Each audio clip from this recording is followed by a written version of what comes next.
Welcome back to Press Review. Let's start by taking a look at today's front pages in the Middle East. From the UAE, the Khalij Times reports that a Pakistani court has restrained cricketer turned politician Imran Khan and Canada-based populist cleric Tahir al-Qadri from launching a march on Islamabad in an unconstitutional way.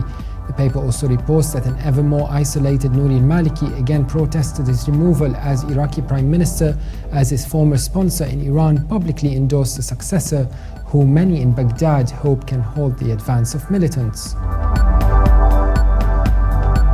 From Saudi Arabia, the Arab News reports that Muslim countries rallied behind the newly appointed Iraqi Prime Minister Haider al-Abadi yesterday, as the 57-member Organization of Islamic Cooperation said the new appointment would bolster the country's security and stability.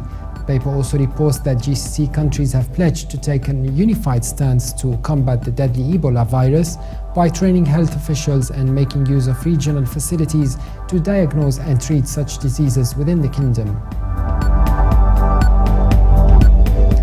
The Egypt Independent reports that police and military troops tightened their presence on the entrances of Greater Cairo ahead of protests that the Muslim Brotherhood called for staging on 14th of August. The paper also reports that journalist Maged Atif accused Human Rights Watch of manipulating his testimony, published in the recent report issued by the organization on Tuesday over the dispersal of the Rabi'a al-Adawiyya and Nahda sit-ins staged by supporters of ousted President Mohamed Morsi in August. From Beirut, the Daily Star reports that Lebanon has charged 43 jihadists, including Islamist militants, Commander Imad Jum'a, over gun battles with the Lebanese army in the northeastern border town of Harsal. The paper also reports that Hezbollah leader Sayyid Hassan Nasrallah says the resistance in Gaza has the right to fight on and achieve a true victory against Israel by forcing an end to the crippling blockade on the coastal territory. And now let's have a look at top Mideast news from papers in the UK.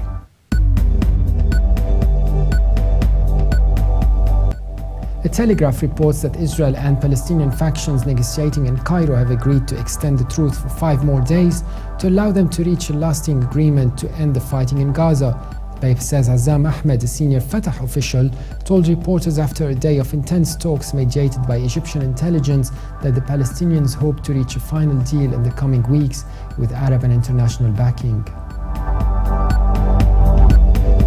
The Independent reports that Iranian President Hassan Rouhani congratulated field medal-winning mathematician Maryam Mirzakhani by tweeting an uncovered photograph of her in a move likely to be seen as a strong political statement. The paper says the president's congratulations have already been retweeted 2,200 times, with many social media users applauding the Iranian president's decision.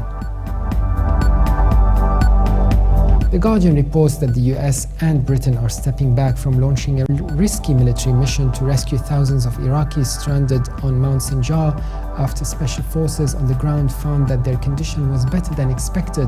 The paper says the decision to call off the rescue mission came as the White House declared the mission to target ISIS positions in the area, with 4 airstrikes since Saturday a success. And now let's have a look at top Mideast news in international papers.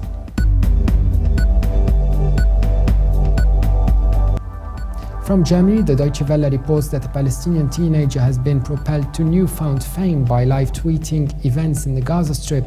The paper says 16-year-old Farah Baker says